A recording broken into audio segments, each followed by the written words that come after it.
Assalamualaikum warahmatullahi wabarakatuh. A'udzu billahi minasyaitonir rajim. Bismillahirrahmanirrahim. Alhamdulillahi rabbil alamin wa bihi nasta'in ala umurid dunya waddin. Asyhadu an la ilaha illallah wahdahu la syarika lah wa asyhadu anna sayyidana wa nabiyyana Muhammadan abduhu wa rasuluh. Allahumma salli wa sallim wa barik ala sayyidina Muhammad wa ala alihi wa ashabihi wa man tabi'ahum bi ihsanin ila yaumiddin, amma ba'd. Qala Allah subhanahu wa ta'ala fil Qur'anil Karim, a'udzu billahi minasy syaithanir rajim. Bismillahirrahmanirrahim. Qalu subhanaka la ilma lana illa ma 'allamtana innaka antal alimul hakim wa la hawla wa la quwwata illa billahil aliyyil azim. Shadaqallahul azim. Hadirin ma'asyiral muslimin wal muslimat, jamaah salat subuh rahimakumullah. Alhamdulillah, kita bersyukur kehadiran Allah subhanahu wa ta'ala yang senantiasa melimpahkan rahmatnya, taufik dan hidayahnya kepada kita semua, sehingga alhamdulillah pada subuh hari ini, pada pagi hari ini, kita kembali bisa melaksanakan kewajiban kita kepada Allah subhanahu wa ta'ala, itu salat subuh berjamaah. Mudah-mudahan kita dan anak cucu kita senantiasa dijadikan oleh Allah orang-orang yang selalu dalam ibadah berjamaah sampai mati kita semua. Amin ya rabbal alamin. Salawat dan salam kita kirimkan kepada junjungan kita, Nabi kita, Nabi besar Muhammad sallallahu alaihi wasallam, dan para keluarga beliau, sahabat tabi'in ila yaumil qiyamah. Hadirin ma'asyiral muslimin wal muslimat, jamaah salat subuh rahimakumullah. Allah subhanahu wa ta'ala berfirman dalam Al-Quran, dalam surah Al-Mu'minun, yang berbunyi, a'udzu billahi minasy syaithanir rajim. Bismillahirrahmanirrahim. Qad aflahal mu'minun alladzina hum fi salatihim khashi'un. Kata Allah subhanahu wa ta'ala, beruntunglah, sangat beruntung, sangat beruntung, aflahal mu'minun, sangat beruntung orang-orang yang beriman, orang-orang yang mukmin, baik laki maupun perempuan.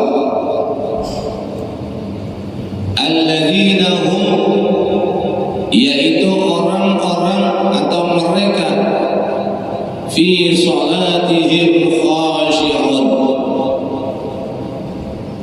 sangat beruntung orang-orang beriman itu, yaitu orang-orang atau mereka yang di dalam salatnya, yang di dalam sembahyangnya dia mendapatkan kekhusyuan.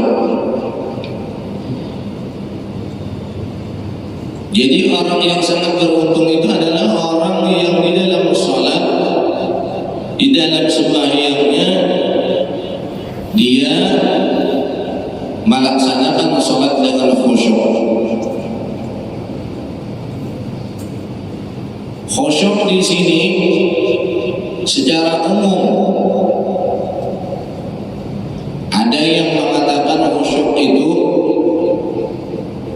tumakninah, tidak banyak bergerak. Karena di akhir zaman ini banyak orang yang sholat sambil menggaru muka, ada yang sambil menggaru pantat. Jadi dalam khusyuk itu tidak ada banyak bergerak, kecuali perpindahan rukun satu dan ke rukun yang lain. Jadi kalau kita waktu sholat itu banyak menggaru muka, itu tidak ada pelajarannya. Mulai zaman para ulama, para nabi dan rasul tidak ada. Nabi dan rasul, para tabi'in, terus kepada ulama, pada guru kita. Sambil sholat misalnya garu-garu ini. Kalau gatal dosa sholat dulu.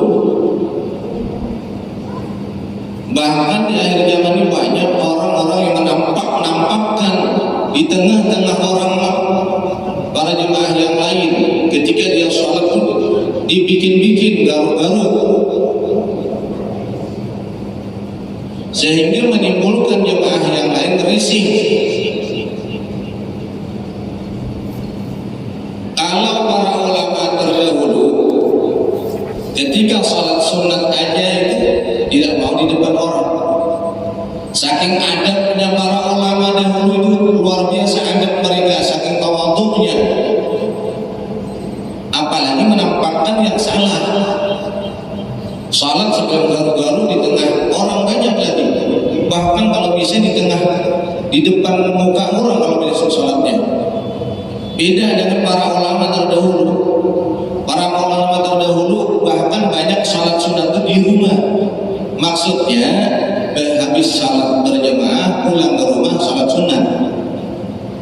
Karena kita sekarang mungkin ke rumah tidak terlaksana, lebih baik di masjid, tidak apa-apa. Tapi orang bahari itu kalau bisa bersimpan salat sunatnya di samping atau di belakang. Ini imam masih berwirid, dia salat sunat di depan imam sampai garuk kepala muka lagi. Ini tanda-tanda akhir zaman. Jadi kalau orang salat menggaruk muka, itu tumakninahnya di mana? Memang ada rukun sembahyang menggaruk muka, ada? Tidak ada kan? Kita itu ambil contoh para ulama kita. Ulama-ulama kita itu kalau salat sunat itu di samping jauh, di sudut, kadang di belakang tiang. Apalagi imam masih berwirid. Kita saling menghargai. Kita sudah tahu masjid kita At-Taubah. Mulai bahari, mulai zaman dulu, mulai imam terdahulu wirid, habis sholat setiap 5 waktu berwirid. Kalau kita mau wirid silahkan ikut, kalau tidak mau wirid silahkan mundur sedikit atau ke belakang sedikit. Tanda adab menghargai orang lain. Tuh. Jadi khusyuk di sini secara umum. Jadi khusyuk itu kalau kita mau tahu ada 5 macam. Yang pertama khusyuk fil ilmi. Orang itu sholat tidak mungkin khusyuk, mustahil khusyuk tanpa ada dia ilmu di bidang sholat.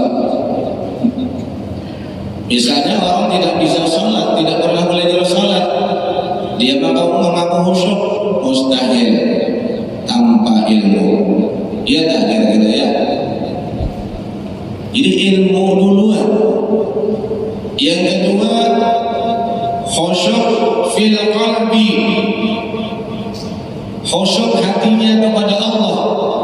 Dia salat secara zahir, tapi hatinya dia menghadap Allah. Jadi tidak memperdulikan orang lain lagi dia. Jadi selama dia salat itu hanya Allah yang diingat. Tanpa ingat sama sekali tidak ada khusyuk. Makanya beruntung kita, Imam Syafi'i mazhab kita yang kita ikuti, walaupun sebentar di dalam salat itu asal ada ingat kepada Allah dianggap khusyuk. Tapi kalau para ulama, orang-orang saleh, mereka dari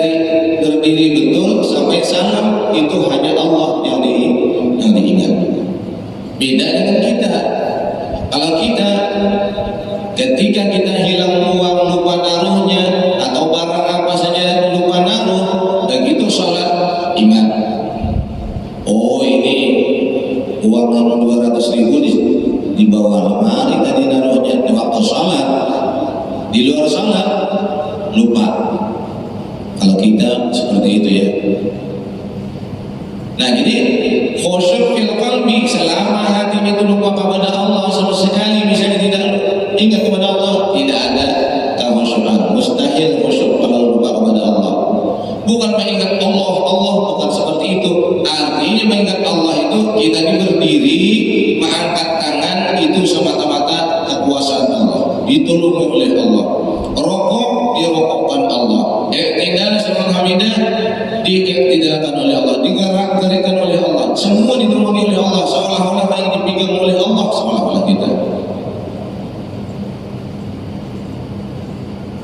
Itu khusyuk fil qalbi. Yang ketiga, khusyuk fil lisan. Khusyuk fil lisan, orang ketika sholat membenarkan, membetulkan, membaguskan bacaannya. Kalau bacaannya banyak salah, hurufnya banyak salah, barisnya juga salah, mustahil khusyuk. Tidak mungkin khusyuk. Karena kita wajib mengetahui bahwa sholat itu ada yang dibaca, ada yang cuma rukun fi'li aja, praktiknya aja. Jadi terbagi tiga sholat itu ya. Jadi pertama itu rukun qalbi, itu niat dan tertib, itu di hati. Yang kedua qauli, dibaca seperti Allahu Akbar, yang pertama wajib dibaca. Jadi kalau misalnya orang sembahyang mau sembahyang dia Allah kita tinggal Allah, ya tidak bisa. Bisa atau Allah ila akbarnya tidak sah, karena takbir yang pertama itu wajib. Kalau yang misalnya Allah Akbar, alhamdulillah, Allah Akbar itu sunat semua. Jadi takbir yang pertama itu disebut takbiratul ihram, takbir yang tadi halal diharamkan. Maksudnya di luar sembahyang boleh makan, minum, bicara, tapi ketika sudah Allah Akbar diharamkan sudah yang tadinya halal. Makanya disebut takbiratul ihram, wajib dibaca. Banyak akhir zaman orang sembahyang langsung tidak ada mulutnya berbuat kambing, jadi anggapnya rukun qalbi semua. Ada nggak khusyuknya kira-kira? Khusyuk dari mana? Nah jadi bil lisan itu dibaca. Jadi yang wajib dibaca dalam sembahyang, yang wajib sunat kah, sembahyang apa semua. Yang pertama takbiratul ihram pertama itu wajib dibaca dan hurufnya bagus dan didengar telinga kita. Allahu Akbar, Allahu Akbar, barisnya salah, tidak sembahyang. Jadi betul-betul itu.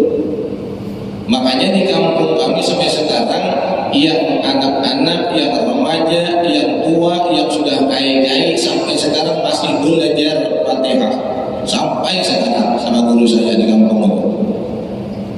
Laki perempuan sampai sekarang saya pulang kemarin masih banyak itu jemaah, mulai anak-anak, remaja, kiai-kiai, yang tua-tua, tetap mereka senantiasa belajar Fatihah, terus diulang terus Fatihah sampai sekarang. Jadi guru saya itu tiap hari, tiap malam sibuk di kampung tuh. Jemaah nanti misalnya jemaah sini lagi, langgar sini lagi, masjid sini lagi yang belajar Fatihah. Padahal sudah bagus dipelajari lagi sampai akhir hayat. Di sanata aja lah ya belajar Fatihah. Nah, Fatihah wajib dibaca. Kalau misalnya surat Al-Azim itu sunnah. Kemudian tahiyat akhir sampai Allahumma shalli ala sayyidina Muhammad oleh at-tahiyatul wajib dibaca. Salam yang pertama ke kanan wajib itu dibaca. Banyak orang sembahyang Assalamualaikum warahmatullahi, asnya di mana? Ini wajib as-salam.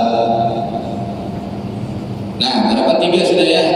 Yang ketiga khusyuk fil makan, khusyuk pada tempat. Tempat itu juga menjadikan khusyuk dan khusyuk sembahyang. Kalau tempatnya misalnya kotor, tempatnya kurang bersih, tempatnya banyak nyamuk, ya kan, kurang sihat, panas, tidak ada khusyukan. Yang kelima, khusyuk fil zaman, khusyuk pada waktu. Waktunya orang para ulama itu di awal waktu, seperti kita sebut jemaah di awal waktu. Jadi kita santai sembahyangnya. Jadi kalau waktunya buru-buru, misalnya salat asar di rumah, orang mau ajar maghrib, kira-kira khusyuk dah. Bacanya gitu bental-bental, bental-bental. Nah, jadi kalau tidak ada lima ini, mungkin nanti kita terangkan insya Allah di waktu lain satu-satu ya.